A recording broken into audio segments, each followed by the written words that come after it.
قیامت کے دن کچھ لوگوں کو جنت کی طرف لے جانے کا حکم ہوگا۔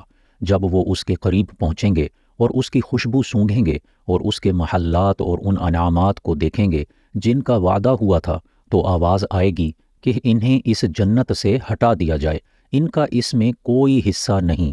تو وہ ایسی حسرت اور ندامت کے ساتھ واپس لوٹیں گے کہ اولین اور آخرین میں سے کوئی یوں نہ لوٹا ہوگا۔ تو وہ کہیں گے، اے ہمارے رب، کاش کہ آپ ہمیں جہنم میں ان انعامات کو دکھائے بغیر ہی بھیج دیتے جو آپ نے اپنے بندوں کے لیے تیار کیے ہیں۔